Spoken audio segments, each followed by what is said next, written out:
Seja muito bem-vindo ao Entre Costas Podcast.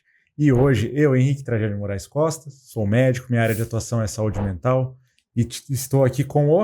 Eu sou o Carlos Henrique Costa, sou pai do Henrique, sou médico, sou cardiologista e o tema hoje para mim, a gente já estava conversando aqui, já dava um podcast antes com pessoas que eu admiro, respeito e aprendo muito. Eu tenho certeza que você vai aproveitar esse episódio também.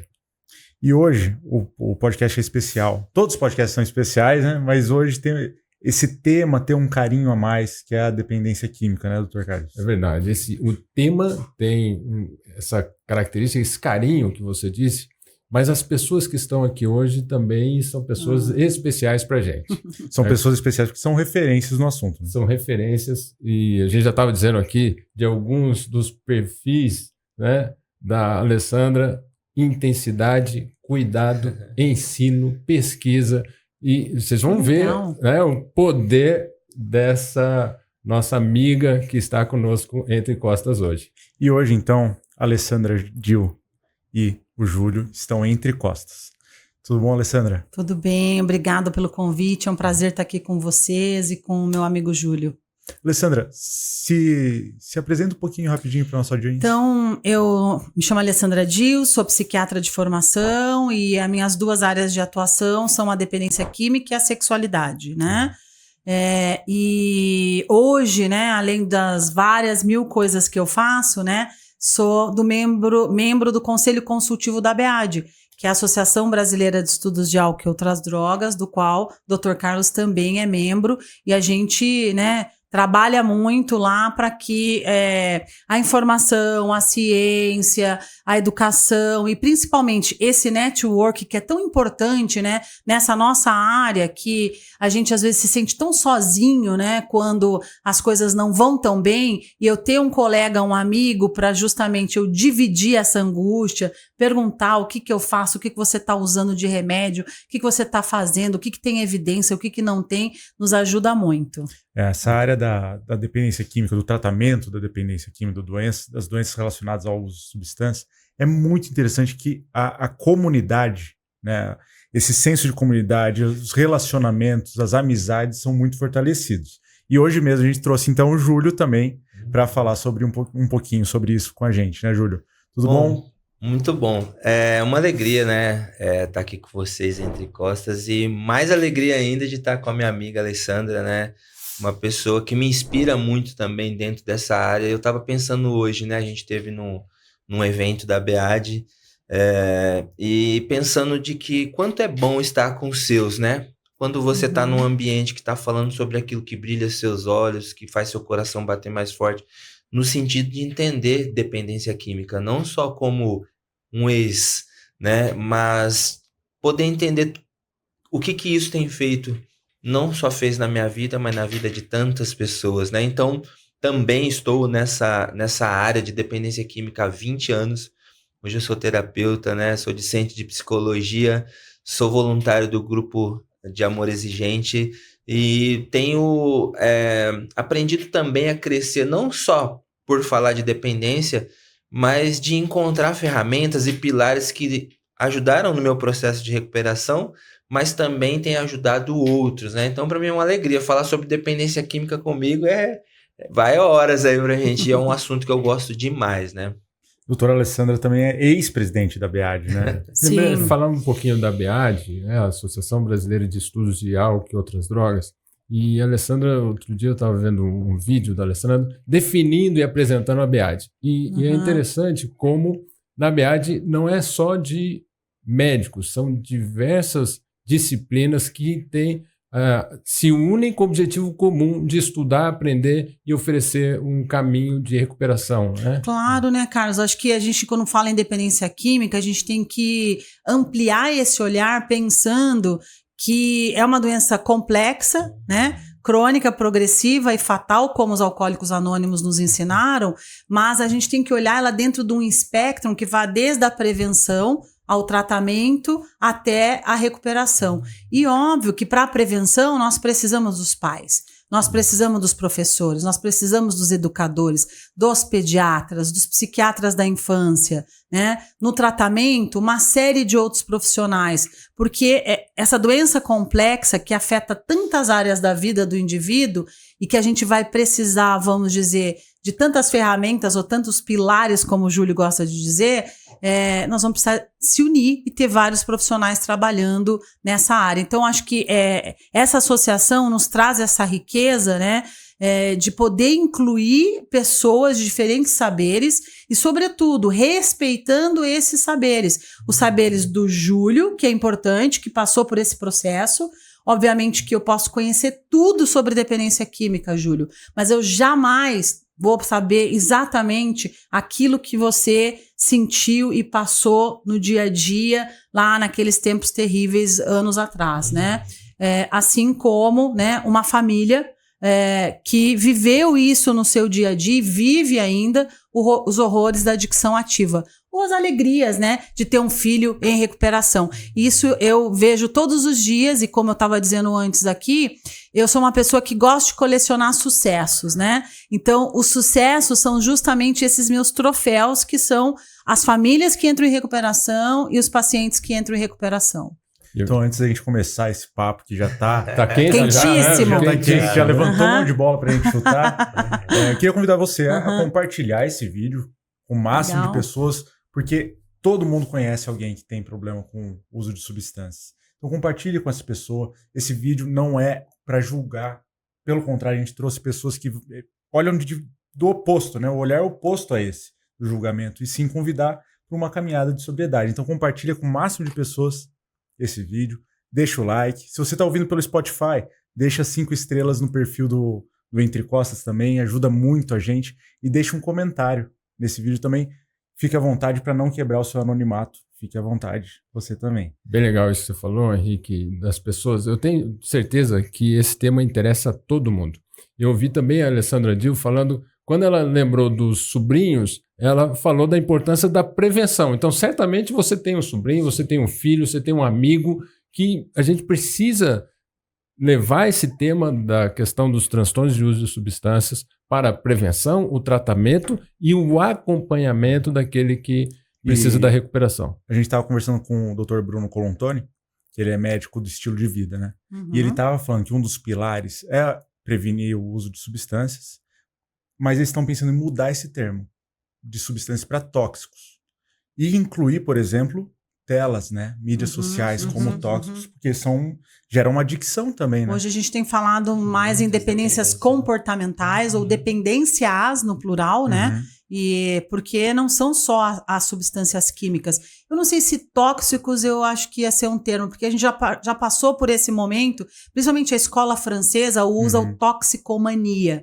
E a todo tempo, né, Henrique, a gente fica buscando a terminologia melhor para nos referir, e porque isso tem uma importância, porque a linguagem, ela também gera estigma. Então, viciado, tóxico, adicto, que mais, Júlio? Me ajuda. Noia, né? Drogado.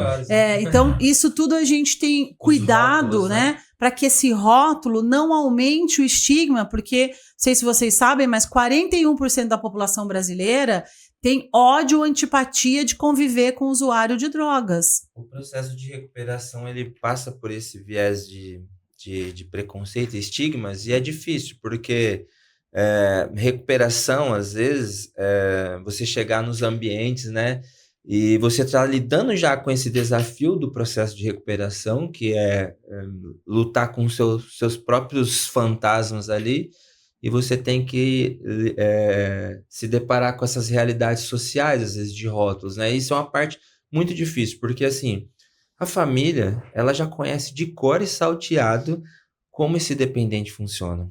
Seja ele esposo, filho, enfim. Então, ela já tem um manual ali. Então, é muito difícil para ela desconstruir isso. Por isso que eu falo sempre para as famílias, busque ajuda para você primeiro, para entender. Às vezes as famílias acham que ela indo num grupo de apoio, ela está indo lá para ajudar o dependente. Não, está muito enganado. Pelo contrário, para ajudar você a entender o que essa doença, dependência química, causou com você, na sua família, para você trabalhar em você também como você vai ajudar esse seu ente no processo de recuperação. E quando a gente fala de dependência química, como a doutora falou, de complexidades, a gente não está falando só da complexidade da dependência, mas do ser humano também.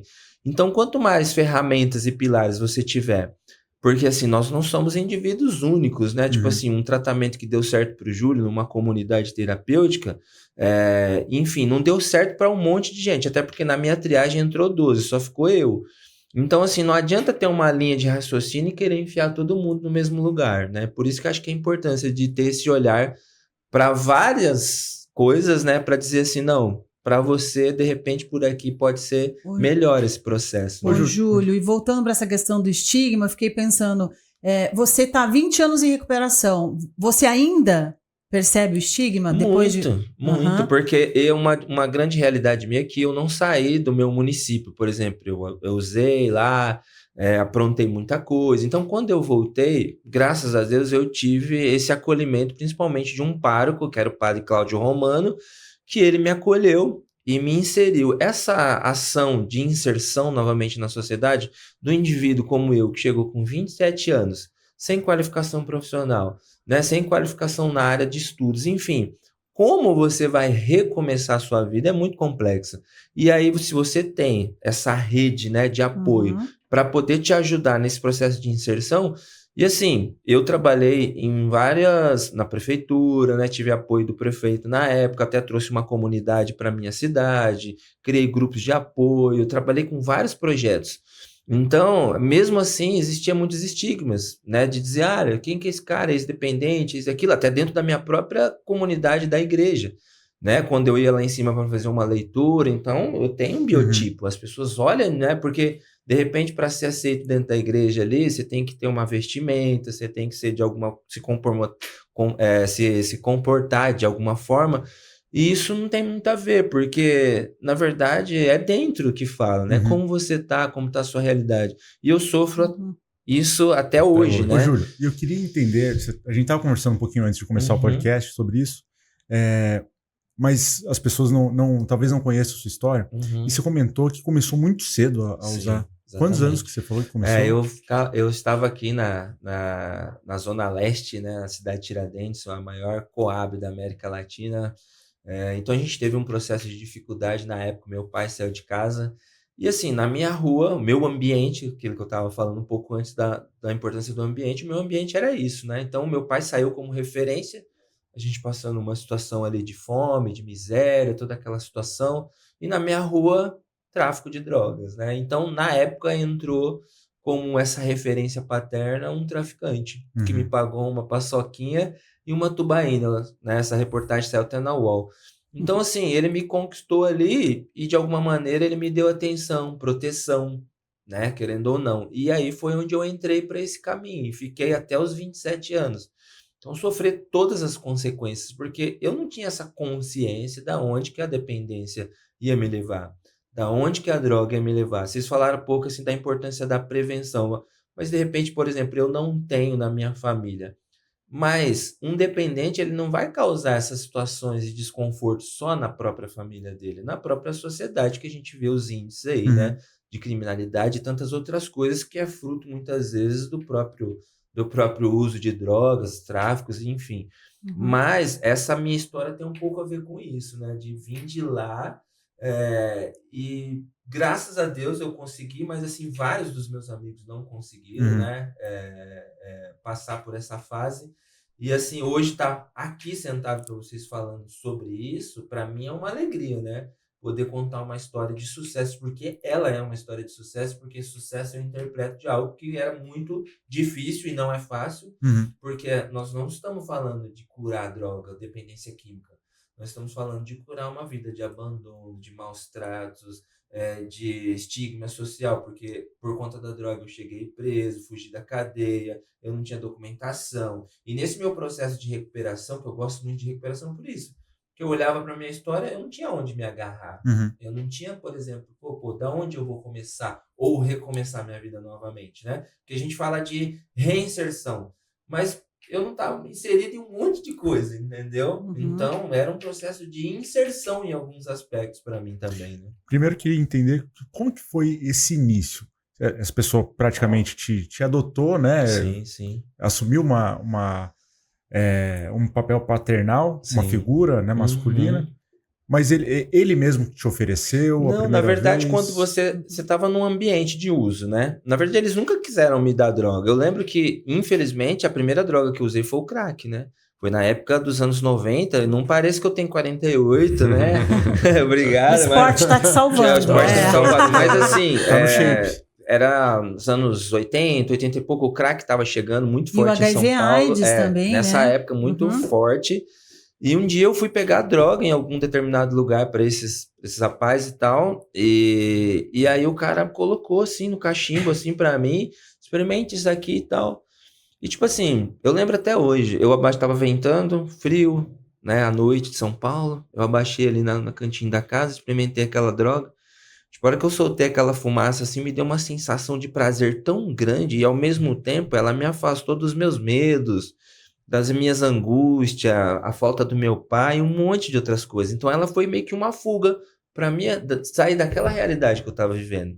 Entendeu? Então, de alguma maneira, ela entrou em algum lugar de Preencheu um satisfação, buraco preencheu ali. um buraco. Então foi E ser aí. adotado Exatamente. por esse ambiente, Sim, né, sim, Júlio? sim, Que sim. você. Fazer parte. Eu sei já da história do Júlio, né? E se ele me permite, ou Com seja, certeza. alguém, vamos dizer, que representa essa figura num momento tão importante da vida de uma criança, né? Que é a presença do pai, vem alguém que simboliza esse pai, que lhe dá proteção, e a sua leitura foi exatamente essa. Pô, esse cara me valoriza, esse cara aqui me chama E as outras coisas vem foi cá, tudo condicionado, né? A Então, esse ambiente. O ambiente que você me contou que era exatamente o quê? A história do Júlio, na verdade, é a história de muitos que a Sim. gente Tem ouve, vários né, outros Júlios Carlos? aí, né? Tem muitos Júlios, né? Você só empresta o seu nome, vamos dizer, para dizer que isso é muito, muito igual a muitas comunidades, muitas pessoas que a gente atende. Por quê? Porque o Júlio fala, eu não tinha outro ambiente que não aquele. Então, assim, porque a importância, de novo, da prevenção. Porque se nós tivéssemos espaços, né, e o Júlio pudesse ter oportunidade lá de falar, peraí, eu tenho um esporte, Outras eu tenho escolhas, outras né? escolhas, outras coisas Outros que... pais. Outros pais, perfeito, Tivesse Henrique. um sensei de jiu-jitsu. Isso, um vamos supor ali. sensei. Ou até os padres que, de certa Isso é forma, lhe comunidade. acolheram na comunidade, que falam, vem cá, garoto, vem cá, ó, olha o esporte aqui para Importante dos você. projetos sociais, Os né? projetos Que na época sociais. era muito vago, ainda era uma E comunidade ainda que você, estava em né, construção, e você me contou, não tinha muita... década de 80, você poderia ter usado o BAC e não usou. Ou seja, Sim, BAC, graças a para quem não Deus. sabe, Mas em vi os casa, amigos meus morrendo droga por injetável, conta de AIDS, né? Na época. Na época, muitos. Então, ou seja, a prevenção começa em casa, continua na escola, né? E vai para a comunidade. E todos esses alicerces não estavam lá nesse momento. Então, é como se eu colocasse todas essas vulnerabilidades ali, né, Júlio? Sim. E a droga veio como a droga e esse pai, né? Sim. Como alguém que fala, oi, cá, vem cá, vou te adotar. Sim. E literalmente adotou. Sim. Ainda mais uma né? figura de poder ali na Sim, comunidade. porque né? eu A falei leitura pra é doutora, essa. né, esses dias, tipo, eu apanhei na rua, pequena ali, e eu ficava sentado olhando assim, poxa, não tem ninguém pra me defender aqui, nesse momento. Então foi uma forma Mexe também de comigo agora, né? proteção. Tipo assim, tava andando com as pessoas, né, enfim, e de alguma maneira me deu um poder, porque na verdade todo mundo quer ser aceito, né, em Exato. algum determinado lugar, e aquele espaço foi pra mim, naquele momento, ser aceito Igual- dentro de um grupo, Então, né? vou fazer uma comparação com agora, que você acabou de falar. Uhum. Igual hoje eu estar aqui entre os Costas, Sim. né? E a doutora Lê, fazer, eu sou aceito. Sim, exatamente. Né? Eu falei sou isso pro aceito. Rogério ontem, né, Uhum. Rogério? Tipo, sou- dessa coisa de, poxa, o quanto que vocês têm me acolhido, né? De estar nesse outro ambiente também hoje, de pessoas que são referência para mim, e de poder dizer para mim, é possível para mim também, né? Eu pertenço a esse grupo porque aqui. o fato de estar pertencente, que é isso que eu trabalho com as pessoas que hoje eu atendo, é de mostrar para eles um mundo de possibilidades. Porque a gente fica muito condicionada ao prazer da droga, mas existe outros tantos prazeres, né? E às vezes a gente fica se limitando, pô, mas não vou poder mais fumar um baseado, não vou poder mais usar nada, não vou poder beber, mas olha o tanto de outras coisas que você vai poder fazer, entende? Só que você tá muito limitado, às vezes só aquele mundo, E, de certo modo, é uma crença, porque no ambiente onde eu vivi, a tudo aquilo que foi oferecido para mim, eu não vejo muitas possibilidades de crescimento. Eu jamais imaginaria estar estudando o que eu estou estudando hoje, estar fazendo o que eu estou fazendo hoje, até por conta da minha família. Minha mãe nunca estudou, meu pai morreu 4ª série, enfim, né? Todo um histórico que também a família não me trazia essa perspectiva de, pô, né, que você vai por aqui. Meu pai nunca falou comigo, eu só vi meu pai dando risada final de semana por conta do álcool. Meu pai morreu alcoólatra, tive a oportunidade de internar meu pai por 3 meses, mas a gente tinha tudo isso dentro da nossa realidade familiar. Porque quando se fala de prevenção dentro da família, não tinha uma prevenção dentro da família, pelo contrário, né? Porque meu pai já veio de uma doença, né? Ele já veio de gerações, tudo isso dentro. Então foi passando, graças a Deus, eu consegui de alguma maneira cortar isso para que eu não passe para minhas futuras gerações, né? Eu atendi essa semana um paciente que falou uma coisa muito parecida com o que você falou agora.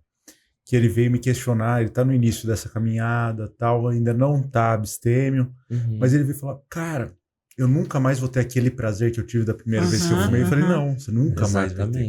Nunca mais. E na verdade, mesmo usando, não tem. Não tem. Porque aquele prazer que eu tive lá a primeira vez, nunca mais teve. E a gente trabalha esse luto lá no tabagismo, a gente trabalha esse luto com outras drogas e trabalha esse luto, né, Henrique, com os relacionamentos tóxicos, com as telas, com o jogo, com a pornografia, com o sexo compulsivo, porque todas essas doenças que a gente está falando aqui, elas são muito semelhantes lá no nosso cérebro, no mesmo lugar, no mesmo centro, e o funcionamento é muito igual, né? Então, buscar esse prazer e ter este prazer, que é o que eu fico esperando mais uma paulada, a última paulada, o último cigarro, o último baseado, né? A última vez que eu vou, né, transar com aquela pessoa que tá me fazendo mal nesse relacionamento, e eu não consigo sair desse ciclo, elas são muito semelhantes, né? Então, trabalhar o luto, né? Não vai. E a busca desse prazer, que é interessante, que a droga dá, e a gente precisa dizer que droga dá prazer, com certeza.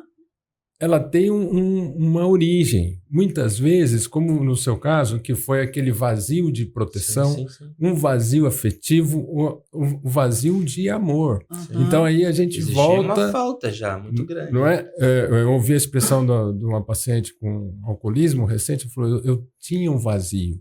E um vazio de quê? Vazio de afetividade.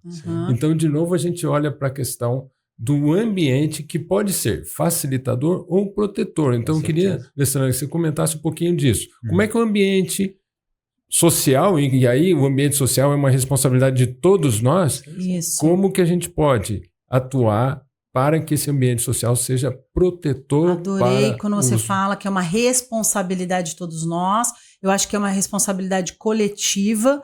Isso não é... Às vezes a gente pensa que a prevenção é algo só da escola, é só da família. Não, isso é do Estado. Não, todos nós, né? E trabalhando de uma forma... Deveríamos estar trabalhando conjuntamente, mas as políticas públicas fazendo o papel dela, de limitar acesso, obviamente, né? Então, fator protetor, a gente tem vários e nós conhecemos, que é a questão de eu ter...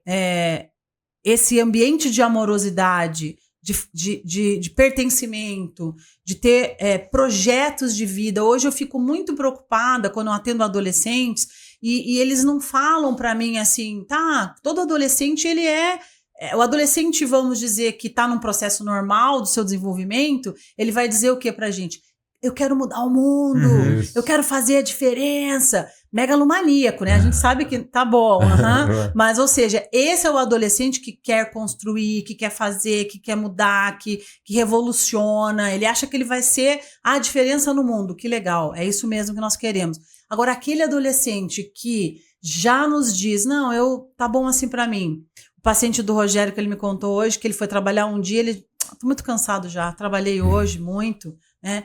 Fica dentro do seu quarto, fica só na tela, não tem projetos de vida, não tem valores para a vida. Então, assim, o que é protetor são valores para a vida.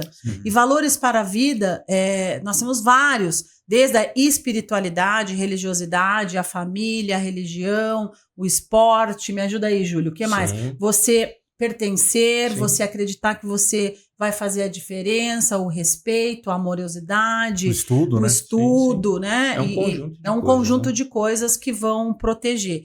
E não adianta só isso individualmente, se eu cresço num ambiente, por mais que a mãe do Júlio se esforçasse, tá certo?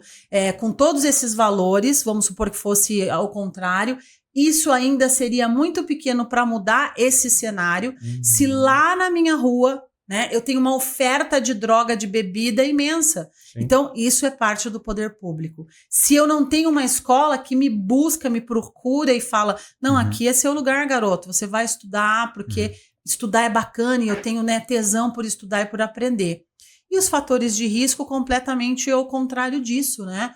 Então, a prevenção é essa balança entre eu aumentar esses fatores de proteção e diminuir esses fatores de risco. Eu acho que os prevencionistas hoje, eles são, assim, pessoas muito corajosas e otimistas. Nós temos alguns lá na BEAD e eu comecei a olhar isso, eu acho que você guardou isso, né, Carlos? Quando eu falei, eu até então, né, Henrique, não pensava tanto na prevenção.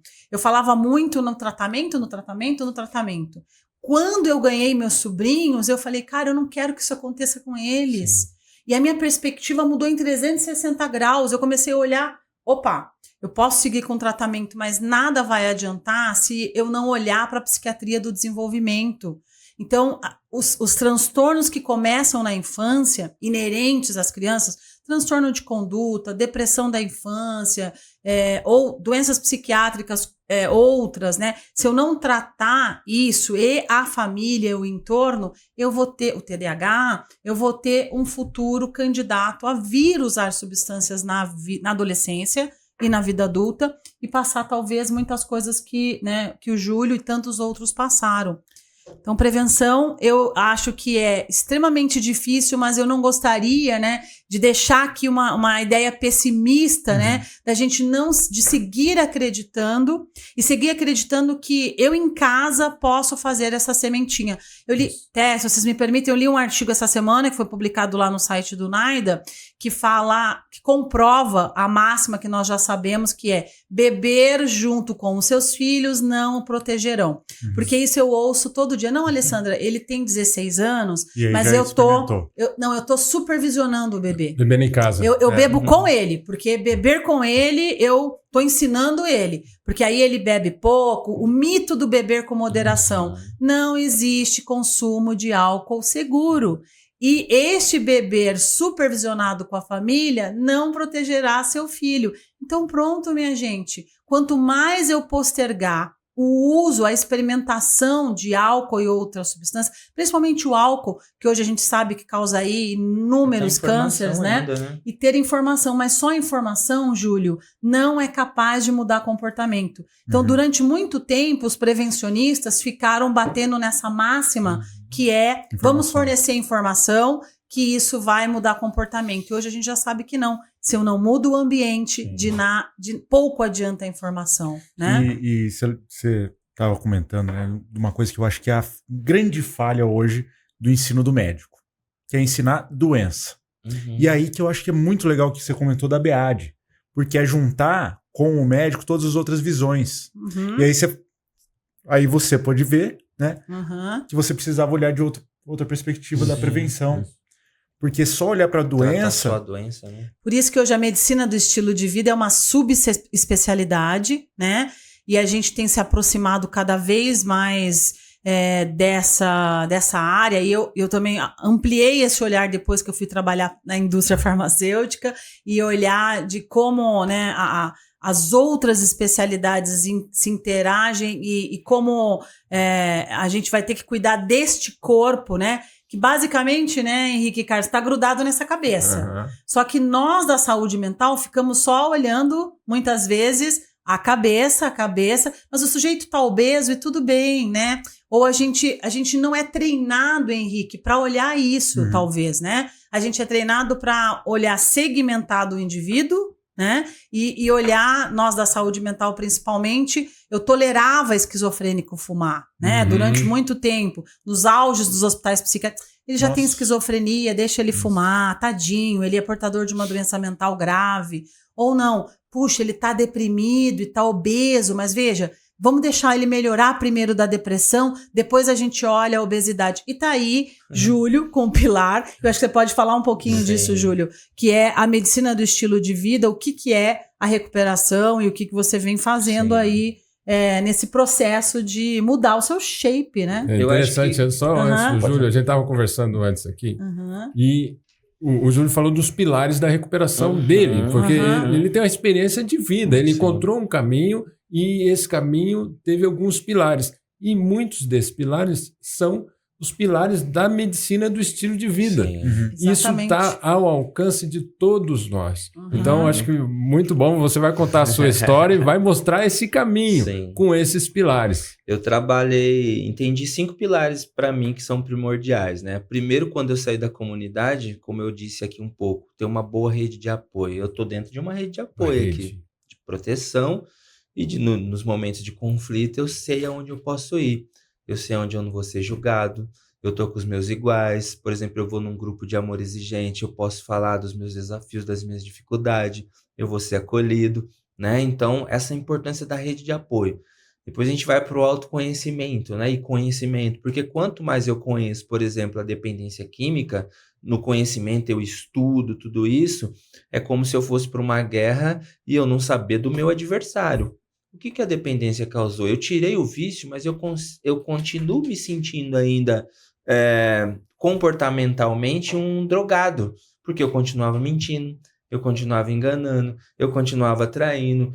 Toda a minha vida estava completamente desregulada, porque foram 16 anos de dependência. Então não é um milagre. Eu passei por uma comunidade de 12 meses, eu saí um santo de lá de dentro. Não. E é isso que a família erra, porque ela espera um santo de volta. O cara tá falando bonito, tá falando de Deus, reza antes da alimentação, reza o terço de manhã. Ele começa de alguma forma já a usar essa malandragem, porque é uma malandragem, para poder até falar diferente com a família. Ele não fala mais na gíria. Ele pega os trejeitos ali, por exemplo, da espiritualidade para ainda manipular a família. Então, a importância do autoconhecimento. Poxa, com o que eu estou lidando, né? Do conhecimento, com o que eu estou lidando? O que é essa tal da dependência? O que a droga fez na minha vida? Né? Depois, a gente vai para a mentalidade, que tem a ver com as crenças. Poxa, até aqui eu vim desse jeito, eu estou produzindo os mesmos resultados. Embora eu não estivesse usando droga, mas a minha vida estava num ciclo destrutivo ainda, porque nada na minha vida construía ainda. E isso me deixava, por isso a gente vê muitas recaídas. Porque eu estou me sentindo um drogado ainda comportamentalmente. Então, a droga ela é consequência desse comportamento. Então, se eu não mudo esse comportamento e eu não começo a ter novos resultados, significa que a mentalidade tem a ver com a minha crença, com aquilo que eu acredito, da onde eu vim. Eu falo sempre, o processo de recuperação ele é sobre desconstrução. É desconstruir tudo aquilo que eu pensava que eu era. Eu não sou mais. Agora eu preciso pensar de uma forma diferente. Que a TCC trabalha um pouco isso. Exatamente, que é a área que eu gosto. E aí depois você vem sobre a espiritualidade. Independente de religião, a espiritualidade é algo maior que nós. De eu subir lá, por exemplo, de fazer uma trilha, subir, olhar aquela natureza maravilhosa e dizer, poxa, existe algo maior que algo que transcende, né? Existe algo, eu sinto isso, entende? Eu busco, eu começo a ser grato, eu começo a agradecer a Deus. Não por... É aquela ideia do copo mais cheio e mais vazio, pelo aquilo que eu tenho aqui, não pelo aquilo que não tem, pelo aquilo que falta. Deus, obrigado pelo dia de hoje, pelo café da manhã que eu tô tendo, por isso que eu posto muito o café da manhã, porque por muito tempo eu não tive, então hoje eu tenho. Para mim é sucesso ter o café da manhã já hoje, começa, né? O dia bem, né? Exatamente. Então, mas ele posta lá o ovinho, eu não consigo a proteína dele. E aí depois eu vou para atividade física. Então a atividade física, no primeiro momento, veio com essa ideia, não, Júlio, você precisa fazer uma atividade física para desintoxicação, para tirar, diz que demora 7 anos para sair a droga do corpo, né? E o besta acreditou e foi muito bom, porque eu criei um relacionamento com o meu corpo, porque durante os meus anos de uso, eu tenho foto do antes e depois, eu cheguei a perder o dente, 60 quilos, então eu já não olhava mais pro espelho, eu negligenciei o meu corpo, porque não adianta nada eu ter o desejo, a vontade, se o meu corpo não me leva para esse lugar, então é um templo, eu preciso cuidar dele, né, Rogério? Então, tipo assim, eu preciso cuidar de mim, porque ele que me dá energia para mim poder ir, para mim poder fazer. Então, a atividade entrou nesse lugar e também A partir da atividade eu comecei a melhorar a minha alimentação. E vocês, como médico, podem entender a importância da alimentação até nos fatores emocionais, enfim. No sono, no Entende? humor. Então começou a regular a vida novamente.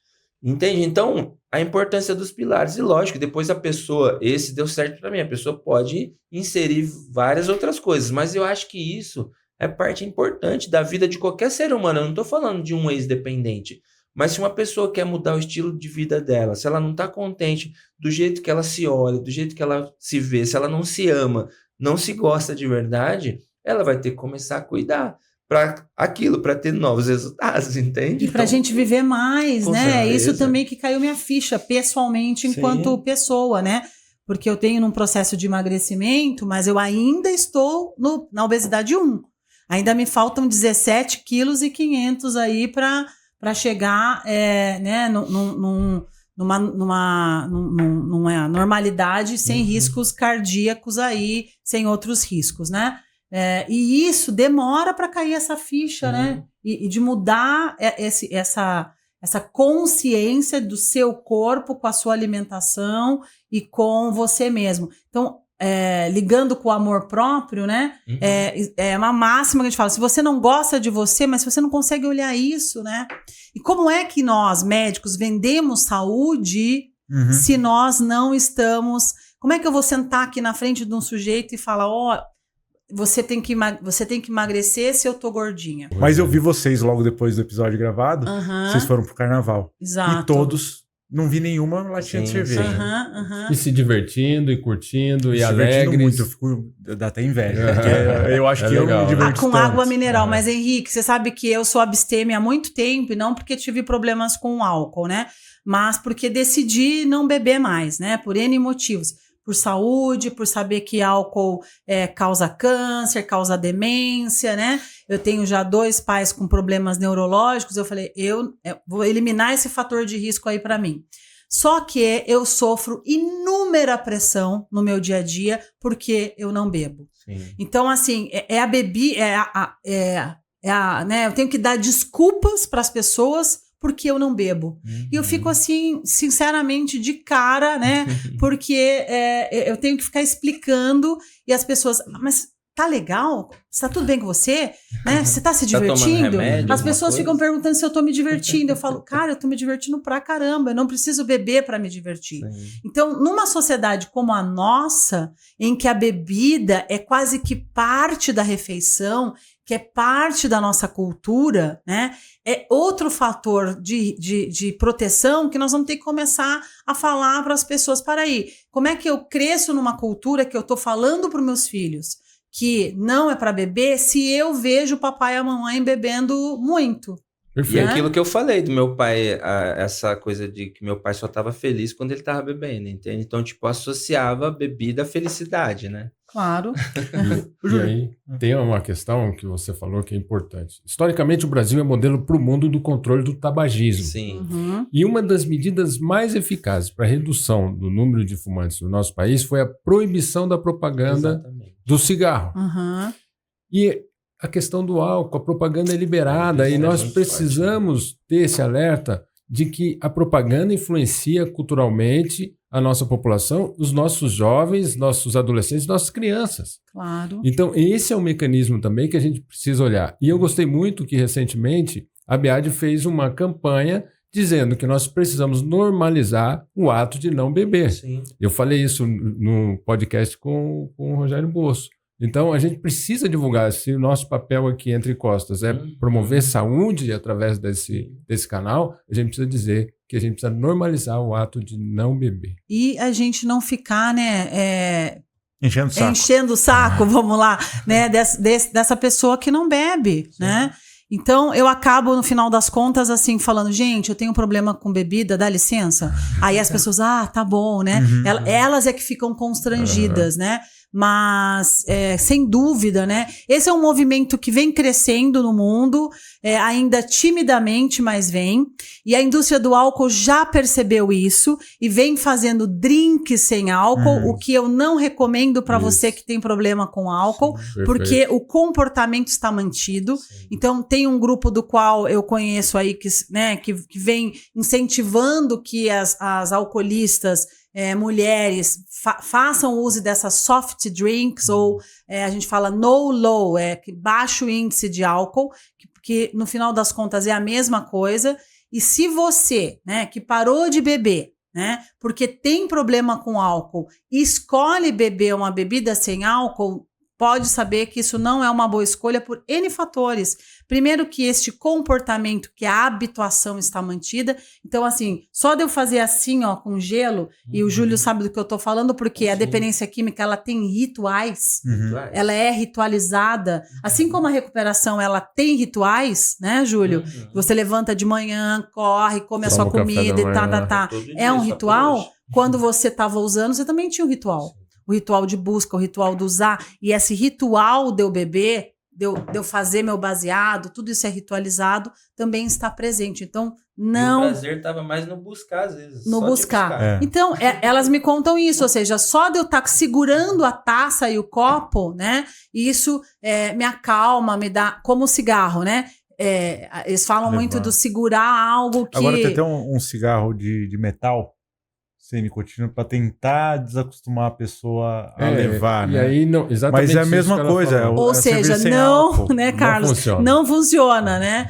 Ou seja, nós vamos ter que lidar com todas essas... E não tem que parar de usar drogas sem nenhum sofrimento, né? Por mais que nós consigamos algumas medicações que vão nos ajudar, um ambiente seguro, a família, a rede de apoio, algum grau de sofrimento nós vamos ter ao passar por isso. Agora, quem que inventou essa mentira de que não pode sofrer? Exato.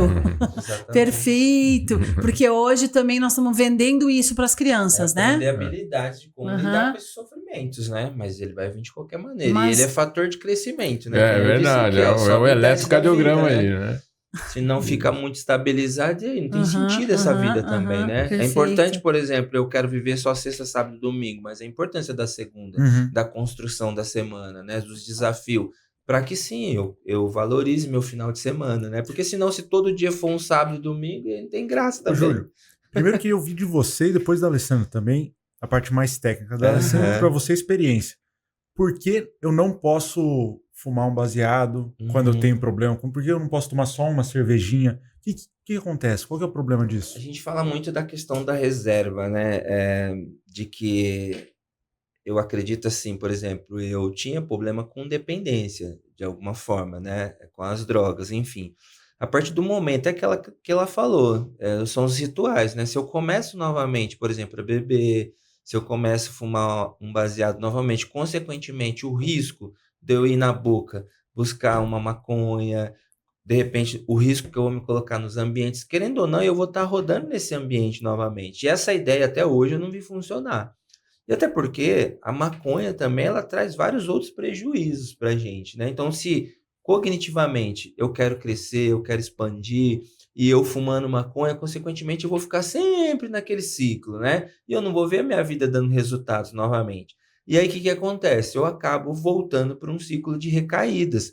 E eu sempre falo que a recaída, ela não é na substância, ela é no comportamento. Então, se eu quero ser um indivíduo, Júlio, diferente, que vai produzir na minha comunidade, que vai falar diferente, que vai fazer diferente, não adianta eu ficar financiando esse mundo do tráfico, seja ele com a maconha, com a bebida, com tantas coisas. Eu estou falando de recuperação, estou falando de novo estilo de vida. Então, não existe a metade da coisa. Ou você é uma pessoa em sobriedade, ou não. Entendeu? Então, não tem meio termo. Porque, assim, todos que eu acompanho, que eu vi, não, vou fumar só um baseadinho, não consegue manter. Porque vai chegar um ponto que isso também vai ser uma porta para voltar para as outras drogas, entende? Isso falando, eu gosto muito de falar sobre mim, né? Eu tenho um projeto que fala sobre mais eu. Porque é isso, o processo de recuperação ele é sobre a minha história. É sobre até onde eu sei que eu posso ir. Então, quando eu falo de autoconhecimento, eu sei os meus limites. eu sei para onde a droga me levou, quais que foram os desafios que eu tive para sair de lá e estou tendo para sair de lá. Eu amo a psicologia porque a terapia foi que me ajudou de alguma maneira a me entender, a entender as minhas frustrações, os meus medos, os meus traumas, as consequências que a droga deixa, porque eu tava falando pra doutora esses dias, pô, às vezes você tem um acidente, você perde um braço e tudo, visivelmente as pessoas vê que você, de repente, tem uma deficiência ali e tal, mas quando você fala de recuperação, eu tenho essa deficiência mental, cognitiva, e vários outros aspectos da minha vida, seja no relacionamento, na parte de administração, por exemplo, eu não sei lidar com recursos e tantos outros desafios. E as pessoas não veem isso. Por isso que muitas vezes o processo de recuperação ele é demorado, porque você não está sabendo lidar ainda com essa recuperação. Entende? Então, a importância do acompanhamento, de estar dentro de um grupo, de fazer uma terapia, embora hoje a terapia ela não seja tão acessível, mas aí existe tantos outros grupos e tantos... Eu dei muita sorte na época, eu não tinha condições de fazer terapia. Mas o meu padre, por exemplo, ele era psicólogo. Então eu fazia confissão.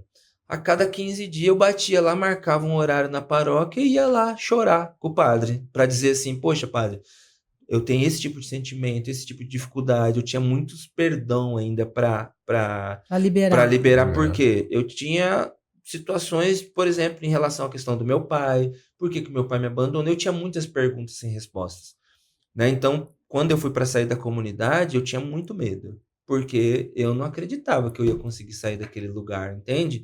Então, quando você fala de recuperação, você tem que ter os fatores de proteção para dizer, eu sei, eu, Júlio, em especial, aonde eu não posso voltar mais. Sim. Entendeu? Isso precisa ficar muito claro. Uma coisa que o Henrique está perguntando, né, também tem a ver com esse aspecto neurobiológico do não usar mais uma dose. Só que isso é o que o Júlio falou, é muito individual, funcionou para o Júlio. Sim, sim. E eu acredito que é uma das perguntas que está aí, né, que nem todo mundo, né, assim, a abstinência, inclusive a redução de danos, diz que o nosso objetivo final é a abstinência. Tá certo? A melhor redução de danos é a abstinência. Quando eu digo abstinência, é abstinência total. Mas será que todas as pessoas vão conseguir, estão prontas, estão preparadas para conseguir isso? Né? Então, a gente também tem que olhar para cada um, dependendo da sua especificidade, da sua vulnerabilidade e das suas habilidades. Eu não tenho nenhuma dificuldade em trabalhar. Para mim, a redução de danos não é oposta a 12 passos e nem a abstinência total. Eu consigo transitar nesse universo, entendendo que cada um vai ter o seu processo. Sim. Isso não quer dizer, pessoal, que se um paciente vai chegar no meu consultório, eu vou falar, isso aí, segue fumando baseado, tá? Porque você parou com crack, veja, crack é muito mais pesado que um baseado. Jamais vou dizer isso. Mas é óbvio que se ele ainda não conseguiu parar de fumar a maconha, eu não vou falar para ele, ó, pega o rumo aí, eu não vou lhe atender mais. E as pessoas têm muito essa dicotomia, né? E essa dicotomia, né, ela nos separa ideologicamente, confunde famílias, confunde pacientes, né? Nos divide enquanto profissionais. E para mim, eu acho que enquanto houver ética no cuidado, não há porque a gente falar em divisão. Então, a redução de danos, ela, de novo, ela é um meio do caminho para algumas pessoas. É óbvio que, como o Júlio, né, é necessário que pare todas as drogas e que chegue lá, porque esse mecanismo, que todo que o Júlio explicou na prática, vai ser reativado a nível cerebral e comportamental. Vão ter gatilhos e situações de risco, né, que vão ser acionadas. Por isso que nós aprendemos com 12 passos evitar pessoas, hábitos e lugares, né? Porque de um baseadinho eu vou daqui a pouco estar fumando igual eu estava. De um cigarro, de um vape, né? Eu vou estar... Aliás, o vape fuma muito mais que um cigarrinho, né? Então, todas essas questões, elas têm um lugar, né? Que nós, enquanto técnicos e terapeutas, temos que fluir com aquilo que o nosso paciente consegue e pode. E isso, em nenhuma maneira, é endossar o uso. Né? Eu vejo dois lugares meio perigosos, né, na política de redução de danos. Um é o se confortar e esquecer que o Que eu resultado posso- final é o outro. tá abstêmio, né? Então, o que você falou, né? Se eu tô fumando maconha, eu fumava crack antes. Isso, Então, acho nossa, que ele existe se muito- injetava.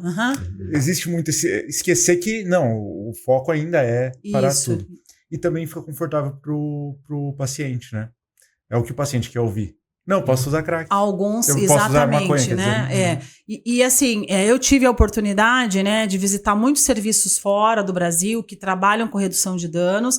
E o Brasil, ele importou esse modelo e importou um pouco, assim, vamos dizer, um conceito de redução de danos que é aplicado no dia a dia, que eu vejo os profissionais que eu treino, muito enviesado, talvez, ou distorcido, né? Nós tivemos a oportunidade, alguns 2 anos atrás, mais ou menos, né, a visitar um serviço em Portugal que é uma sala de consumo assistido. Uhum. E claro que isso, para mim, a primeiro momento, que trabalho com pessoas e gostaria que chegasse igual o Júlio, né? Que chegasse numa recuperação, que não estivesse usando absolutamente nada. Aquilo, para mim, foi difícil mudar um pouco esse mindset, né? De falar assim, essas pessoas que estão aqui, elas estão aqui porque se elas não tivessem esse lugar, elas estariam mortas. Uhum. Porque elas usam uma droga, né? Que elas compartilham seringa no meio da rua, e elas podem ter, né, uma overdose no meio da rua, então elas usam esse espaço como um meio do caminho, né, para chegar à abstinência total. Isso eu não estou dizendo que vai funcionar para o nosso país Brasil, Mas é o de que você maneira falou alguma. também de prevenir as outras comorbidades, né? Então, eu vou prevenir o HIV, eu vou Isso. prevenir uma E embolia. redução de danos é isso. Redução de danos não é sobre o consumo. Sim. Redução de danos é sobre os danos que é a overdose, a transmissão de doenças, e não é permitir uso ou negociar uso ou troca, diminuição de substâncias, né? E isso é um equívoco tão grande no nosso país, né? E a gente ficou tanto tempo aí, eu que sou há muito tempo da adicção, né? Eu assim, fico até aborrecida, eu falo, ai, que canseira, você vai falar isso de novo, né? Mas eu acho que é importante ser falado porque as pessoas que nos assistem ficam aí, às vezes, pensando, você trabalha com redução de danos ou abstinência total, né? Como se fosse polarizado, né? Nós eles. contra eles. E não, né? Não existe nada disso no nosso dia a dia. E nós vamos trabalhar e fluir com as características, porque você, como adicto, gostaria de ouvir alguém que te falasse o quê lá maconhinha, no início, sim, né? Sim. Fuma. Eu tinha essa mentalidade, diminui né? o consumo. Quando eu estiver de boa, eu vou... Gostava de fumar maconha. Eles falam, acho que é o químico. Eu troquei o químico pelo orgânico. Isso, Por isso que ele usou a palavra reserva no início, né? Que é uma linguagem muito dos grupos de 12 passos, que é eu tenho uma reserva. Assim como eu posso transferir para comida, eu tenho uma reserva. Na verdade, as minhas compulsões talvez não foi na maconha, mas ela foi despertando em outras coisas, porque meu cérebro, de alguma maneira, ele queria sentir esse prazer. Como doce, talvez, hoje? Na verdade, tipo assim, quando você vem de um processo de recuperação, você não tem muito prazer na vida, nas coisas simples, igual a gente tomou um cafezinho, ele se sentiu o prazer. Gosto muito de café hoje. Eu não tinha mais esse tipo de prazer nas pequenas coisas. Isso. Vai ser um resgate. Uhum. E aí você começa a sentir prazer na pornografia, né? Nos jogos. Você começa a transitar em outros, no comportamento, na mentira, na manipulação. Eu vejo isso muito na minha prática. Então, assim, é muito complexo a recuperação, né? E fora as outras patologias também que vão ficando, né? O fruto desses anos. Eu sempre falo, a dependência química por um longo ano, ela deixa um saldo. Né, seja emocional, enfim, todas as áreas aí que você vai ter que olhar. Só que eu gosto muito, eu em especial, eu gosto muito de olhar para o indivíduo único. Tipo assim, quem é você? Qual que é a sua história? Da onde você vem? Como a sua família? Né? Até a questão financeira, social, tudo. Uhum. Por quê? Dentro desse processo, você consegue trabalhar melhor esse indivíduo. E tá tudo bem, nesse momento, você fumar um baseado, porque a gente tá justamente tirando outras coisas que traz consequências piores. Tudo bem que a gente não diz pra ele, a gente né, pensa nisso, e tipo assim, e vai trabalhando, porque o processo de recuperação... É um plano terapêutico, né? Ele é um tempo. Plano. Então, não adianta você dizer, querido, você vai se recuperar aqui num processo em 2, 3 meses. Não. E é bom corrigir isso aí, ó. No plano terapêutico não tá nós terapeutas dizendo tudo bem, fume um Sim, baseado. sim. Mas a gente, às vezes, vamos dizer, entende que fecha o olho para... Tá bem, Sim. você não conseguiu ainda, mas eu tô olhando para isso. Mas assim, a ideia de você trabalhar, porque você vai desconstruir na terapia isso. Eu entendo que você não tá conseguindo ainda, mas nós vamos chegar lá, Porque- tá? Até porque em 50 minutos não dá pra falar tudo. Porque né? pra ele é uma verdade ainda. Aham. A questão da maconha ali, a questão de outras substâncias, é uma verdade. Ou dos E remédios. aí, o que a gente vai fazendo? A gente vai mostrando pra ele, mas como é que tá o resultado no seu trabalho? Como é que tá o resultado dentro da sua família? Tipo assim, se você conseguir mostrar pra mim que fumando esse baseado aí tá dando esses resultados, porque...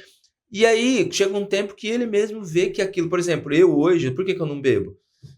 Eu acordo pra correr de manhã. Então, se eu sair à noite pra beber, viver uma vida noturna, consequentemente, eu não vou conseguir viver meu outro estilo de vida. Então, eu faço uma escolha. Entendeu? Então é isso. Mas isso é Perfeito. entrevista motivacional, né? Exatamente. Isso é a entrevista motivacional que você está falando. Então é mostrar para a pessoa sem falar, olha, Perfeito. tá, Nem vai falar, dando Eu ruim pensei pra você. nisso, Henrique. Eu ia falar, não existe. Se a gente usar confronto, que é o Né? oposto Que é o que a família mais faz, né? o oposto Sem que a saber. entrevista motivacional faz, né? Porque durante muitos anos o tratamento das antigas da dependência química era utilizar o confronto. O confronto, para quem está nos ouvindo, eu aponto o dedo e digo, Júlio, para com essa mentirinha aí, Sim. você é drogado, você é bandido, Sim. olha onde você veio, você é um Isso é a pior nóia, coisa que né? Eu aponto e falo, você não vai conseguir, cara, para com essa história de carochinha, né? Do que Essa eu vergonha. justamente levar a reflexão, que é o que o Henrique está falando, que a entrevista motivacional, que é essa técnica que a gente usa, né, para várias coisas, não só para as adicções, mas também para a obesidade, para a mudança de qualquer estilo de vida, né? E a gente conseguir fazer com que essa pessoa reflita nesse comportamento. Porque confronto aumenta a reatância. Se você chega e fala, olha, né? Você joga ele pra Isso aconteceu mais droga, comigo né? pessoalmente, tá? Eu fiz um tratamento já para obesidade, né? Que é a minha doença. E aí, justamente, o sujeito que era o terapeuta disse, então você tá gorda porque... Colocando individualmente toda a responsabilidade do meu sobrepeso, né? E da obesidade, dizendo assim... E ele falou claramente isso. Qual mentirinha você vai contar agora, Alessandra? O que eu fiz na hora, eu fiquei com tanta raiva dele, tá?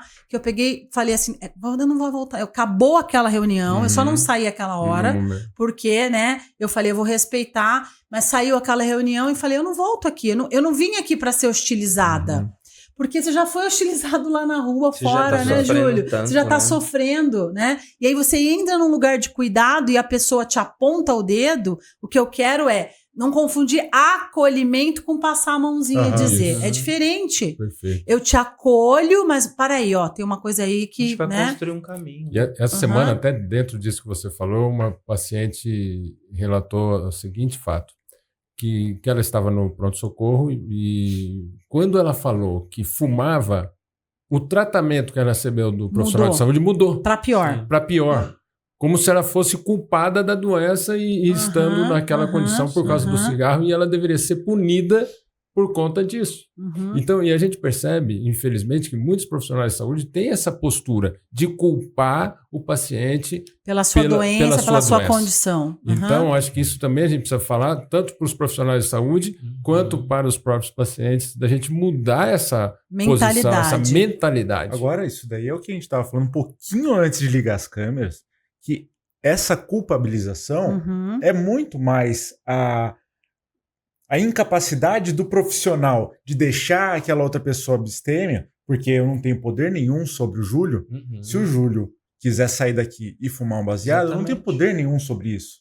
Mas eu me sinto frágil, eu me sinto incompetente, eu como terapeuta, vou para um lugar Se você é muito desse. vaidoso, né, enquanto terapeuta, e aí eu vou falar mal dos cirurgiões, porque, né, por isso que a gente escolheu psiquiatria, né, Henrique? Porque senão, se a gente for cirurgião que fala, eu opero, eu salvo vidas, eles falavam assim para mim. Quando eu escolhi a psiquiatria, eles falavam, e aí, agora vai largar a medicina, né? Então, se eu sou muito vaidoso, esse sujeito que eu faço, eu aconteço, eu recupero, eu salvo vidas, e a gente salva vidas, né, Henrique, dentro da psiquiatria, mas é um salva-vidas justamente que a gente olha para as humanidades. E eu acho que é isso que nós temos que trabalhar todos os dias, inclusive conosco mesmo. Para aí, tem um humano aqui dentro que está do outro lado dessa cadeira, né? Que também precisa de acolhimento e falar, opa, não deu certo. Por isso que a gente em rede, eu posso ligar e falar, Rogério, eu estou tendo dificuldade, me ajuda, né? E eu até encaminhar esse paciente para uma outra pessoa. Eu já disse isso, né? Para vários, inclusive. Olha, eu não estou conseguindo ajudar o tanto que talvez esse meu outro colega, que tem uma expertise a mais do que eu, pode ajudar. Né? Sensacional isso que você falou, e se tratando da doutora Alessandra Dil, que é uma referência, ela é doutora de fato. E pós-doutora, vamos lá. Pós-doutora, não é só doutora. Pós-doutora. Agora, para quem que ela vai encaminhar, né? Pois é. Jesus. Mas isso é uma lição pra gente de sabedoria, né? Que a gente precisa dessa rede de apoio que você mencionou, que foi importante para sua recuperação. Sim. E aí a gente vai precisar. Você não se recupera num lugar só. Essa complexidade que é a dependência química / ser humano, você precisa de parceria, você precisa de rede. E essa realidade. Poxa, eu posso trabalhar em você alguns requisitos aqui que eu acho importante que a gente está dando conta, mas tem outras, né, coisas que eu não sei lidar. Então, por isso que eu gosto hoje de trabalhar com vários profissionais. Né? Legal. Eu não lembro quem que falou, contou, eu acho que foi até o Rogério, não sei se foi. Mas alguém comentou de alguma clínica que a pessoa foi lá, bateu na porta, tinha recaído. Falou, não, você eu não atendo mais porque você recaiu. Nossa, pronto. Poxa, aí justamente esse não é... De não aceitar recaídos. Por exemplo, dentro da comunidade onde eu estava, tipo, você tá ali dentro como voluntário, dando a vida e tal. E às vezes você tem a liberdade de sair para ir para a cidade e tal. Se o cara recair, ele nem entra para dentro da comunidade mais, entende? Então, sei lá, existe alguma... Às vezes até dentro da nossa, eu falo da nossa própria comunidade, eu sou católico e vou. Poxa, se eu tô indo na igreja, né, eu falo que quem vai no médico é quem tá doente, né? Essa ideia de quem tem que estar lá dentro é a santidade, que são os melhores. Se olhar para a história de Jesus, a gente viu que não foi assim, Exatamente. Né? Então eu não sei para que de repente, para quem que as pessoas estão rezando no sentido, porque eu vivi isso dentro da minha comunidade, por exemplo. Eu não poderia estar lá, mas o que esse cara tá fazendo leitura aí? Como se, né, por ter um monte de tatuagem, por eu ser um ex-dependente, um ex-presidiário, um monte de outras coisas, eu não poder ser digno de estar naquele ambiente, entende? Então isso é difícil pra gente também. Por isso que eu falo pros meninos, quanto mais você tomar posse de si, de quem você é, eu, Júlio Conceição, sei da minha história. Eu sei de onde eu saí, eu sei onde eu tô e eu sei para onde eu quero ir. Isso é importante para mim, porque senão as pessoas sempre vão ficar te colocando em ambientes que não são seus. Entende? E é muito difícil. E às vezes a gente fica. Verdade. Ô, Júlio, eu queria só saber do primeiro momento. Como que foi vou me tratar ou foi uma internação compulsória? Como que funcionou? Ótimo. Na verdade, foi meio assim, tipo, ou você vai ou vai, né? Foi uma internação voluntária, em tese. Voluntária dos outros. Porque a gente, o ser humano, em especial, ele é prepotente, orgulhoso, vaidoso, e eu era um sujeito assim. Então, eu nunca que eu ia admitir que eu precisaria de ajuda. Pra você ter ideia, eu falei isso hoje, quando eu cheguei na minha triagem, que eu vi os caras lá, eu falei, não, mas eu não tô assim ainda não. Tipo assim, tava ainda considerando aquele sujeito... Ele achava que ele não tava tão eu tava grave, sem dente, 60 e poucos quilos, minha vida toda tá desestruturada, perdendo tudo. E não tava ainda naquele fundo do poço, entende? Então é difícil você assumir que você precisa de ajuda, né? Mas foi nesse local, assim, eu tava numa situação muito difícil, né? Inclusive, assim, dias antes, eu cheguei a pensar em tirar minha vida, né? Enfiei uma arma na boca, assim, pra dizer assim, eu não tô conseguindo lidar com isso.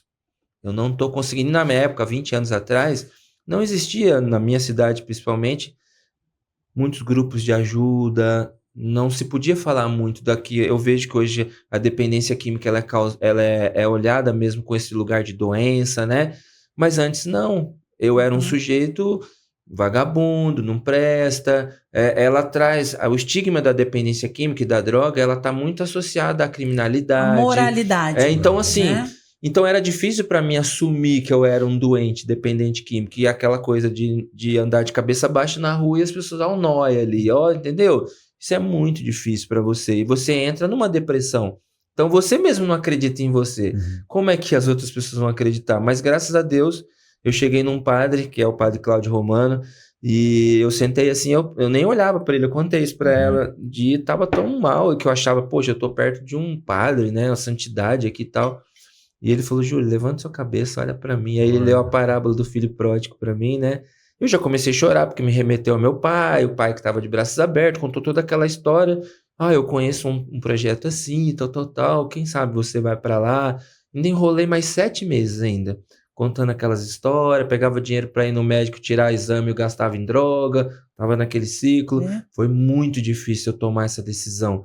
Mas foi a melhor decisão que eu tomei na minha vida. Mas qual foi exatamente? Como que eu cheguei lá? Mas é aquilo, pergunta? eu tinha, exatamente, não me via mais assim, não tinha pra onde ir. Mas o que foi a gota d'água, Júlio? Eu olhar para minhas filhas na época, né? As minhas filhas gêmeas tinham 2 anos, assim, eu olhava para elas e não tinha nada dentro de casa, cortando luz, cortando água, um monte de situação, assim, sabe? Eu me sentia um fracassado, assim, em todos os aspectos. Muito difícil lidar com isso, né? E eu entendo, então, que você não tinha condições de uma internação particular, que são muito caras. Nem né? sabia dessas possibilidades, nem sabia o que era comunidade terapêutica. Inclusive, num dia antes de eu me internar na sexta, eu assisti aquele filme Bicho de 7 Cabeças. Eu falei, poxa, eu não vou mais. Porque, tipo assim, não, você... Esse lugar eu não vou. Você internado lá, será que eu... Porque, olha a minha crença, por isso que hoje é importante a gente falar sobre isso, né? Porque você se internar não significa que você está sendo um fracassado. Pelo contrário, você está indo se cuidar. E existem ótimas instituições que vão te dar essa oportunidade. Eu acreditava, as pessoas falavam para mim, mas você vai ficar amarrado lá, você vai tomar remédio o dia inteiro e tal. Era um monte de coisas distorcidas que eu tinha muito medo de buscar ajuda. Então, por isso que quando eu voltei, eu comecei a falar muito sobre isso. Para justamente dizer, não, é possível se recuperar. Chegar numa internação psiquiátrica, né, que as pessoas ainda também têm muito estigma. E eu tenho certeza que a internação psiquiátrica, ela é um porto seguro. Sim. Principalmente para um sujeito, vamos dizer, que eu estou enfiando uma arma na boca. Ou seja, Já essa tinha é uma outras situação de crise. Ali, né? Essa é uma situação em que, para nós psiquiatras, é a UTI do cardiologista. Ele está infartando, é o mesmo que para o cardiologista. Só que, infelizmente... a população, as famílias e os pacientes, eles não têm essa analogia. Porque se o Dr. Carlos falasse, você está infartando e você vai ter que ir para o CTI, pelo amor de Deus, Dr. Carlos, me coloque lá. Sim. Agora, eu tô pensando em morrer, peguei uma arma, botei na minha boca... Né? E você é o mesmo que infartando para a psiquiatria, você vai para um hospital psiquiátrico, as pessoas ainda falam, peraí, eu não sei, eu acho que eu vou decidir se eu vou. Não, as famílias relutam. Então, a gente está aqui todo o tempo voltando numa temática que é o estigma. Nós começamos a falar do estigma da linguagem, o estigma da recuperação, o estigma do encaminhamento, o estigma nas famílias, ou seja, né, o estigma que ainda na psiquiatria e na dependência química impede da gente fazer progressos acesso, né? e ter acesso. E então foi o contato desse padre nessa instituição terapêutica que você exatamente. foi. E aí você chegou lá e não usou mais. Eu fiquei 12 meses, né? 300 e poucos dias nessa unidade. Foi muito difícil, assim. Confesso que eu arrumei minha mala 11 vezes para vir embora. Era voluntária, mas quase que, poxa, se você voltar em casa, você não entra. Enfim, a família tinha aquela coisa de que tinha que completar, porque a conclusão te daria o diploma. Essa ideia de que, tipo, não, você concluiu. E, de certo modo, foi importante, porque o fato de eu concluir, pegar o certificado, de sair de cabeça erguida pela porta da frente, isso foi muito importante para mim. Porque eu tive um tempo também para refletir sobre a minha vida, mas eu entrei um Júlio e saí outro, né? Não curado, nem um santo e tal, não. Mas eu tinha o desejo pela vida. Novamente, entendeu? Então isso acho que é o mais importante, você desejar a vida novamente, porque nesse momento né? que eu enfiei a arma na boca, eu me senti a pessoa menos incapaz do mundo, assim, dizer, eu não tô conseguindo lidar com isso.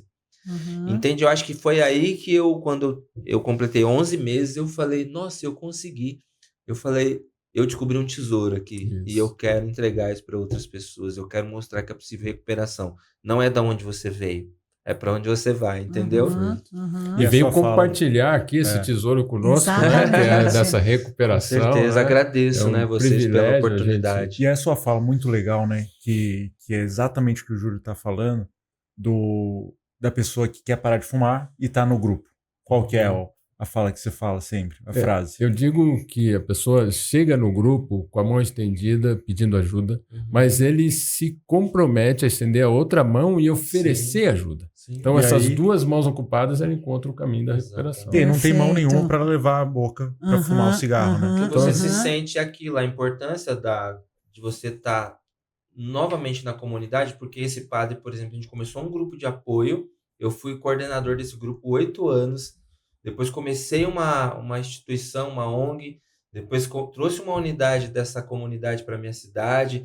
Então, o fato também de não só se preocupar com o meu processo de recuperação, mas também em se preocupar com a recuperação dos outros, me ajudou muito a entender essa dinâmica. E o esse Júlio processo, né? contou uma coisa assim, que eu sei que está na sua pauta das comunidades terapêuticas, e eu acredito muito nelas, mas há 20 anos atrás, essa comunidade terapêutica que o Júlio foi, que hoje é muito renomada, né? Mas lá atrás ela não tinha estrutura quase que nenhuma. Sim.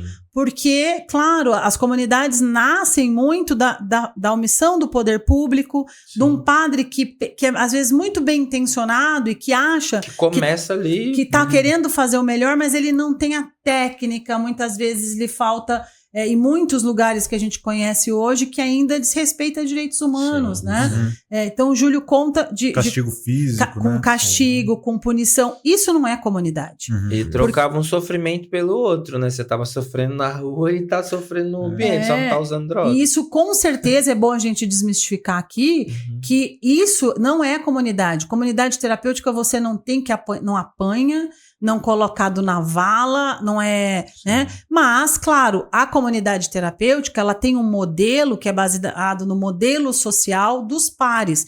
Então, assim como o Júlio, vários outros passaram para vários processos dentro da comunidade em que eu vou cozinhar, eu vou tirar o leite da vaca, eu vou arrumar a minha cama, né? Eu vou aprender a organizar meu quarto. Simples assim, E né, tem Júlio? regras, né? E tem regras, né? Importante, porque a gente vem de uma vida totalmente desregrada, né? Exatamente. Então, hoje nós ainda estamos, vamos dizer, num caminho de política pública em que o lugar das comunidades terapêuticas é muito questionado, né? Sofrem muito ainda porque recebem dinheiro do governo, porque tiram dinheiro, não sei o quê, porque comunidades... E ontem na BEAD a gente acabou de participar do primeiro relatório que foi feito, o monitoramento das comunidades terapêuticas, porque nós queremos, obviamente, que a psiquiatria e a dependência química ocupe o lugar do olhar do poder público e da saúde, o mesmo que a gente olha para a oncologia, que a gente olha para as gestantes, que a gente olha para outras especialidades médicas, em que a gente não coloca em qualquer lugarzinho. Ali, ó, vamos colocar esse Júlio drogadinho aí, ali numa beliche com 26 pessoas num quarto, para ele comer um sopão de quê? De ovo com... o ovo do Hulk. Ovo do Hulk. E o que mais você me contou? Da cabeça do porco, não sei o quê. Então, isso era o que ele... Veja, é inaceitável, né? Nem comida de hospital assim, né? Nem comida, que a gente fala, comida de hospital é Comida ruim, boa, né? né? Não, tem comida de hospital que eu falo, puxa, eu adoro. Não que eu queira ir, tá, gente? Mas comida muito boa. Então, assim, por que a psiquiatria e por que a dependência química, né, tem que ocupar esse lugar menor? Sim. Né? Quase punitivo, né? Punitivo. De novo, nós estamos vendo, depois da pandemia, e os nossos índices no Brasil, da importância que a saúde mental tem neste momento do burnout, que seu pai fala muito, e de outras doenças ocupacionais, né?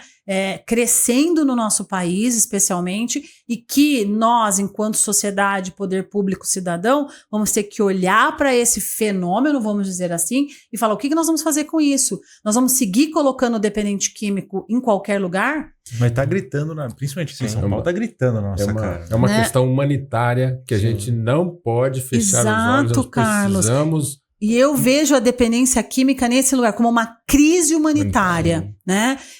O tanto de morador de rua, em situação de rua, que São Paulo cresceu muito, e outros municípios Outros estados, né? e outros estados estão vivendo. Então, todos os serviços da famosa RAPS, a Rede de Atenção Psicossocial, são importantes. De novo, outra dicotomia que nós não podemos aqui, de novo, ficar fla-flu, tá? Todos os serviços são importantes. Depende do quê? De que momento aquele indivíduo está, da necessidade dele, da gravidade dele. Há 20 anos atrás, o Júlio está falando aqui, eu nem sabia que existia essa possibilidade.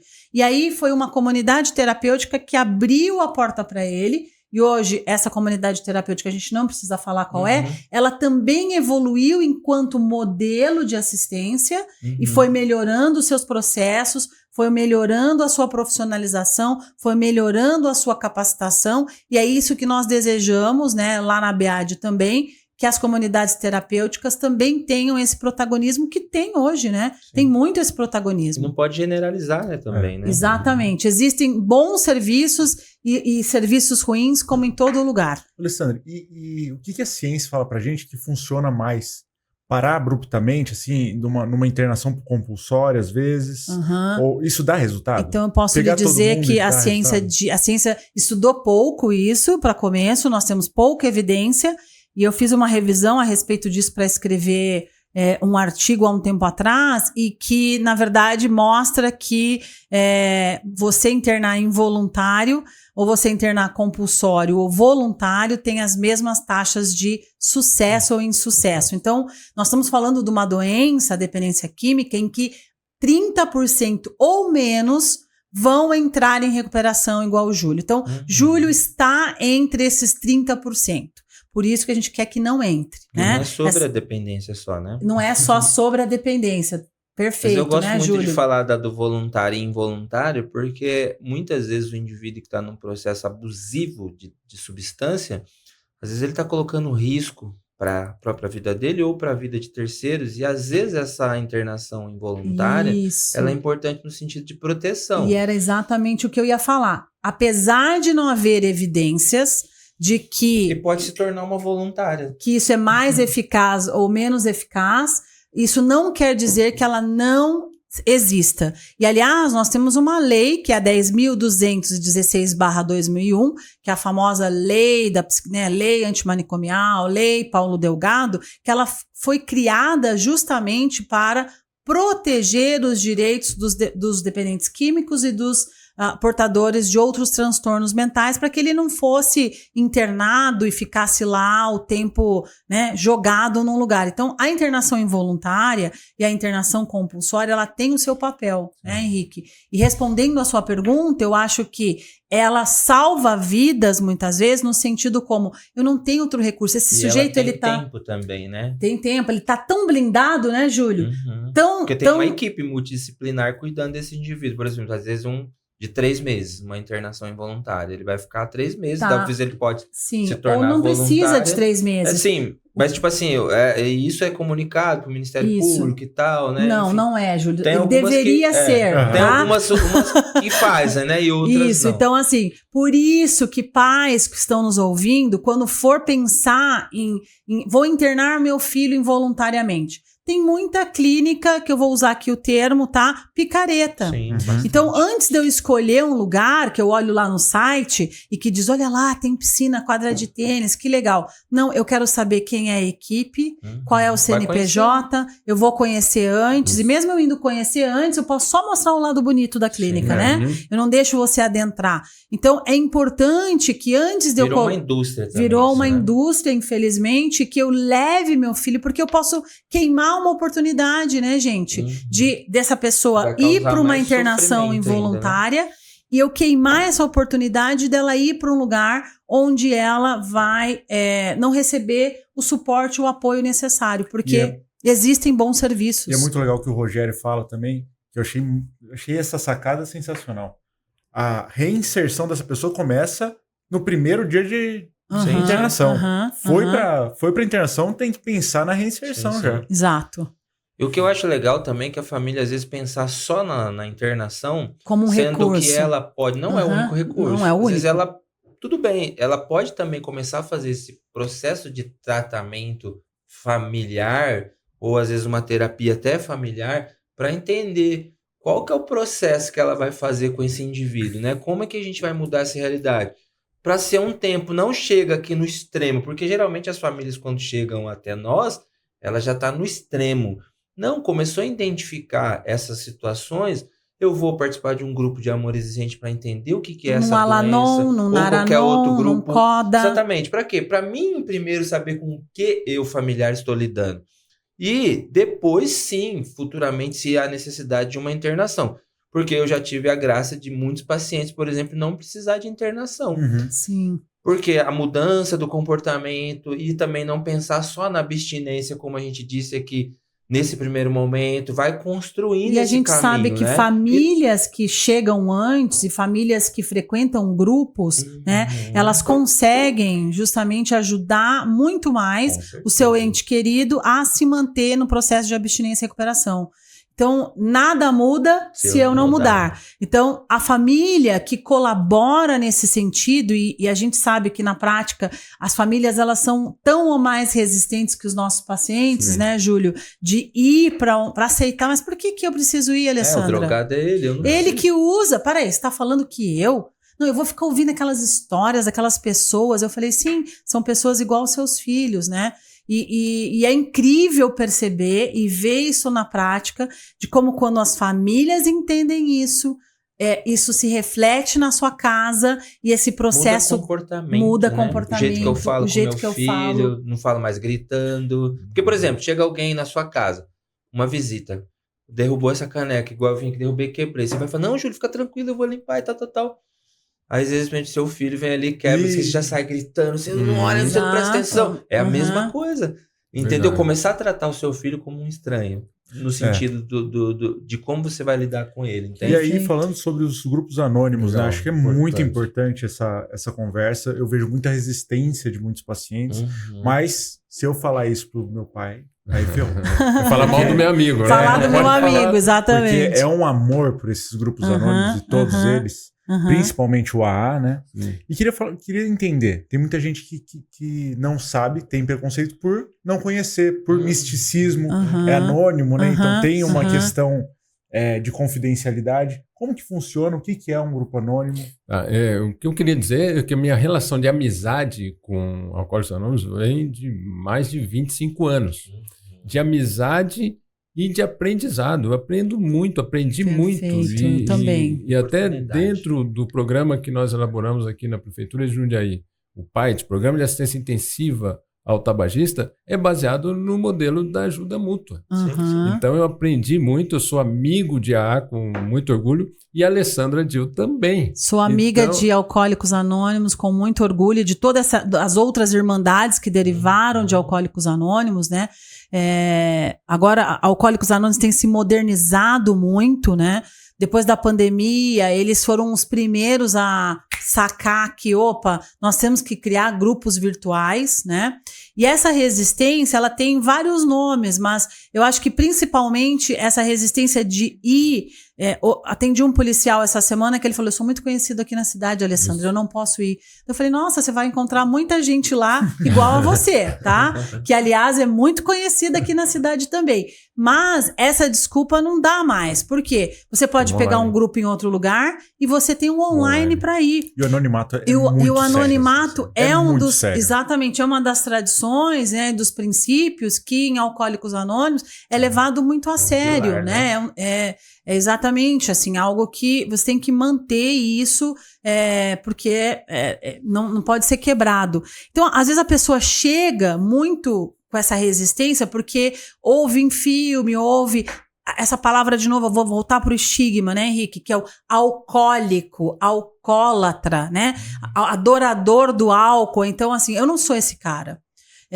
Porque muitos chegam... Eu não sou um pinguinha que tá lá na rua. Então, eu não sou igual a ele, né, Júlia? Eu não sou igual a esse cara aí. E aí, quando chega, né? Às vezes não é na primeira vez, né? Muitas vezes. Então, algo que eu fazia muito com o Daniel a primeira vez que eu levo essa pessoa ao grupo, tá? Ou seja, vamos lá, por quê? Porque daí eu já convido um cara igual o Júlio, da mesma idade, tudo combinado, vamos tomar um cafezinho? Então ele fala, tem um cara aí que é igual a eu, e eu falo, vai lá, humildemente, te senta. O que eu tô pedindo a você é, humildemente, te senta e escuta. Se você depois vier aqui me dizer que você não se identificou, mas vai uma outra vez. Por quê? Porque o segredo tá no retorno. Agora, vou falar de um médico que faz isso daí também, viu? Que leva... Você conhece o médico que dá carona? Por quê? Porque de novo, eu cansei, e aí não cansei não, tá? Eu quero que me convidem de novo. Eu ia falar que eu cansei de ir em troca de ficha, mas eu não queria usar essa expressão não, porque eu não tô cansada. Quanto mais trocas de ficha me convidarem para ir, é o que eu vou. Ou seja, eu saber que eu passei o primeiro mês, passei o segundo mês, tô o terceiro mês, ganhei a dourada, ganhei a preta, que é para longa duração. Então, os 12 passos criados por Bill e Bob em 1934, na verdade, foi um presente que eles deram para a humanidade e que a gente, de graça, né? E que nós hoje, né, estamos ainda estudando, aprendendo e vendo que ele é de uma simplicidade total. E veja, 1934, você acha que Bill e Bob, que criaram Alcoólicos Anônimos, sabia disso tudo? Sabia de mindfulness que tem lá? Sabia de espiritualidade? Acho que eles já sabiam, mas o programa, ele empírico, né? Empiricamente, eles foram construindo isso, que deram origem a todas as outras irmandades. Então, eu não abro mão de um grupo de apoio para a família e para o paciente. E os outros grupos, né? Tem pacientes hoje que têm comorbidades, ou seja, ele não tem só uma doença, né? E aí temos lá, eu que trabalho com minorias sexuais e com sexualidade, então hoje nós temos então grupos específicos para minorias sexuais. Por quê? Porque nós sabemos que as minorias têm mais vulnerabilidades, né? Ou seja, uma lésbica, um gay, uma pessoa trans, ela sofre esse estigma de ser dependente químico e ser de uma minoria sexual. Ela também não se acha digna de ser recebida num grupo. Então, se eu tenho um grupo de pares que eu vou encontrar outra travesti igual a mim, que passa pelos mesmos que problemas, mesmo passa pelos mesmos dramas, dores e delícias que eu vivo, talvez isso vai ser mais fácil. E que legal, né? Se eu tivesse num lugar em que uma mulher alcoólica, fosse recebida por outra mulher alcoólica. Por que isso é importante, que está no seu roteiro e que nós temos que falar? Porque nós, mulheres, viemos também de uma vulnerabilidade de esconder, de vergonha, porque imagina, nós mães que temos que dar conta do nosso lar e dar conta de tudo, e o maior medo das mulheres vão retirar os meus filhos de mim. À medida que eu abrir que eu tenho problemas com álcool, meus filhos vão ser retirados de mim. Então, esse lugar de vergonha, esse lugar de abuso, né? Eu chegar num grupo que eu escuto outra mulher falando, nossa, e além disso, de eu escutar que ela passou pelas mesmas coisas, mas não só isso, de que ali é um espaço seguro e que eu não vou ser revitimizada com outra violência. Porque eu acho que é importante a gente falar que em grupos mistos tem o amiguinho, o companheiro que vai chegar lá e falar, e aí, você se vem sempre aqui? Né? E aí eu falo, e eu já cansei de ver minhas pacientes falando, doutor, tudo que eu queria era me livrar de outro relacionamento abusivo, com outro adicto. Aí eu chego no grupo de AA e me dou de cara com cara que tá me cantando no grupo, né? Porque existe, não é porque tá em recuperação que virou santo, né, Júlio? Então, não é? A AA também existe, tem colega, somos humanos, né? Então, é justamente por isso, né, que existem grupos específicos, né? E esses grupos específicos são para dar conta dessa dimensão e complexidade que são seres humanos. Cada ritual, né? Então, o ritual do alcoólico é diferente do ritual do dependente de crack, que é diferente do ritual do dependente de maconha. De sexo. De pornografia, do dependente de tela, né? Hoje, né? Das bets, que impressionante como lá no consultório aumentou. Eu tenho recebido minimamente 2 pacientes novos por semana com problemas com bets, né? E jogos do tigrinho. Então, assim, o jogo patológico, o transtorno por jogo, tá aí, explodindo, batendo na porta dos nossos consultórios já, né? E é importante que a gente esteja preparado, porque nós vamos viver aí um problemaço. Inclusive, eu quero fazer um episódio só sobre isso. Beleza, podemos. Beleza, só queria, pra gente, ficou infelizmente, O tempo. caminhar para o final, Aham. mas eu queria só que você explicasse um pouquinho quais são os grupos anônimos. Porque tem o AA, tem o NA. Alcoólicos Anônimos, o AA. E aí, como a Alessandra falou, o AA é o grupo mãe de todos eles. Ou o mas grupo pai. O pai, o grupo pai. Teve dois exatamente, pais, mas teve duas mães que foram as esposas deles, né? Que Isso, depois. exatamente, dos familiares. Então, tem os grupos, o NA, Narcóticos Anônimos, tem aí infinitos, gente, né? Tem até infinidade de grupos, né? Nicotinas Anônimos, tem jogadores compulsivos anônimos, tem o sexo compulsivo. Comedores compulsivos anônimos, né? Então, é toda uma metodologia, na verdade, de ajuda mútua que é interessante para ajudar quem tem as compulsividades comportamentais. O nome é muito legal, né? Sugestivo, auto e mútua ajuda, né? Eu auto e mutuamente nos ajudamos, né? Então eu me ajudo e mutuamente nos ajudamos. Essa ideia eu gosto muito de olhar para as literaturas, né? Então a literatura ela vai de fato ensinando a gente a funcionar diferente, a mudar o nosso jeito de pensar. Em especial no grupo de Amor Exigente, todos os meses a gente trabalha um princípio que é trabalhado com a sala de sobriedade e com a sala de família. Justamente, tem metas semanais. Então, a partir do momento que você começa a colocar metas para o indivíduo, você pode dar uma caminhada essa semana no quarteirão. Ele começa a mudar esse comportamento e começa, consequentemente, mudar a realidade dele, né? Então, a ideia de também que no grupo de apoio também, eu, como o senhor falou, como a gente cresce, né? Escutando as histórias, ouvindo. Poxa, mas às vezes você não fala nada. Mas a história do outro, você fala, puta, eu passei por essa mesma situação. O Amor Exigente ele tem essa particularidade, né? Então, um grupo que também acolhe os familiares. E são separados, né? O Amor Exigente ele foi criado para acolher as famílias, tá? Porque existe outra patologia, né? Sim, a codependência. Exatamente. A gente não pode dizer ainda porque a ciência não reconhece a codependência. A gente fala um comportamento, né? Um funcionamento codependente, né? Ou um comportamento disfuncional. Opa! Que traz muito sofrimento. E é muito sério, tá? Hoje existem muitas literaturas sobre codependência, a gente vê isso na prática, o quanto uma mãe chega totalmente desfigurada no sentido de dizer, poxa, onde eu falhei, o sentimento de culpa, eu escrevi esses dias falando sobre culpa, porque a culpa é o que te joga num ambiente destrutivo. Eu, mãe, onde eu errei? Porque eu projetei pro meu filho um sucesso, um estudo, né? Enfim, um monte de coisa. E de repente eu vejo meu filho indo para outro caminho, se destruindo na droga. Também, né? E como isso arrasa, principalmente a mãe, tá? Porque é ela, né, que gerou esse filho, que acompanhou e que vê agora esse filho se perdendo. Então, quando você fala de dependência química, você fala de um indivíduo, mas você não pode esquecer de todo mundo que está em volta desse dependente. Por isso que eu gosto de falar que não é que eu sou codependente, sim, eu estou codependente, que é como o olhar da terapia sistêmica olha para esse sistema familiar. Então, de novo, a gente está voltando a falar que a dependência química é complexa e que ela exige que a gente olhe para esse sistema, e uma desses sistemas é a família, né?